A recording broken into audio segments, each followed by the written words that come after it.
What's up everyone, welcome back to the channel. My name is Miguel. Today we're taking a look at a watch brand that we've actually featured before on the channel. And if you've been around for a while, you may remember that review. It was a Geya planetary flywheel, and although it definitely wasn't my personal style, that video ended up getting close to 100,000 views. And honestly, that experience was a good reminder of something I always try to keep in mind when reviewing watches. Watches are incredibly subjective. Just because I personally don't connect with the design doesn't mean thousands of other people won't absolutely love it. The same thing applies to the watch we're looking at today. This is a Geya G78130, and let's be honest, the inspiration here is pretty obvious. It's clearly aimed at people who love the look of watches from Richard Mille, but don't have the desire or ability to spend six figures on a watch, and there's nothing wrong with that. Richard Mille has become one of the most recognizable luxury watch brands in the world, but the reality is that most enthusiasts will never own one. That's where companies like Geya step in and create their own interpretation of that avant-garde style at a fraction of the cost. Now, before I get into what I like and don't like, I want to give credit where credit is due because this watch surprised me in a few areas. The biggest surprise was the case construction. For a watch in this price category, around $350, a combination of brushing and polishing is actually executed pretty well. The transitions between finishes are clean, the case architecture is interesting, and overall, it feels more substantial than I expected. The dial was also very well done, or perhaps more accurately, the movement itself becomes a dial because this is a fully skeletonized design. There's a lot going on visually, and if you're the type of person who enjoys seeing gears, springs, and mechanical components working in real time, this watch definitely delivers. So let's talk about the specs. The case comes in at 46.5 millimeters wide with a 51 millimeter lug to lug, 16.1 millimeters of thickness, and 24 millimeters in between the lugs.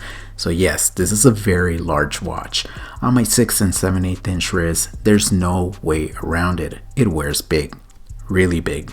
Between the width, the thickness, and the overall shape of the case, this watch commands attention.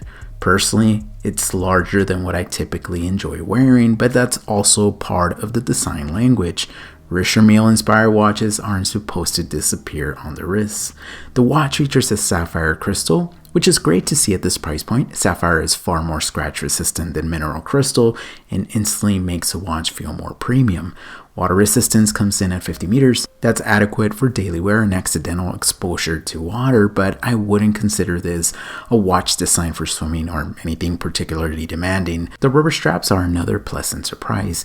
They're comfortable right out of the box, require very little break-in time, and the company actually includes 2 different color straps with the watch. That's a nice value-added feature that more brands should consider. I also appreciate how Geya incorporated the red accents throughout the design. The red crown ties everything together nicely and helps break up the otherwise monochromatic look of the watch. Now inside the watch is a skeletonized automatic mechanical movement. Geya unfortunately doesn't specify the exact caliber, but based on the architecture and available information, it appears to be sourced from manufacturers such as Seagull or Hangzhou. The movement offers automatic winding, meaning it winds itself as you wear it throughout the day. It also provides approximately 36 to 48 hours of power reserve when fully wound. One of the coolest aspects of this movement is simply being able to watch it work. The skeletonized bridges expose the balance wheel, mainspring, and gear train, allowing you to see the heartbeat of the watch from nearly every single angle.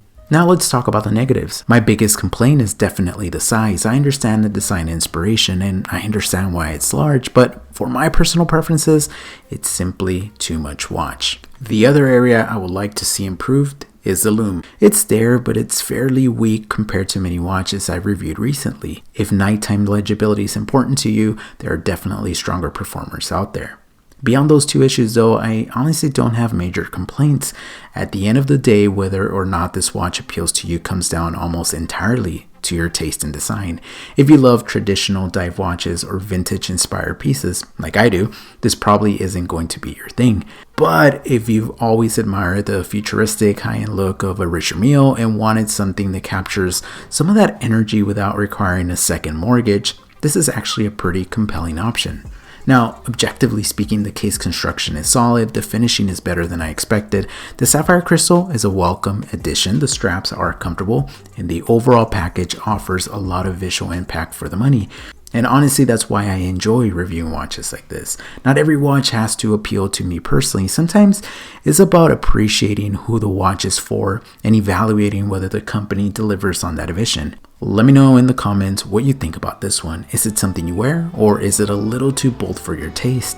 As always, thank you guys so much for watching. Don't forget to like, comment, and subscribe. Be safe out there and stay humble.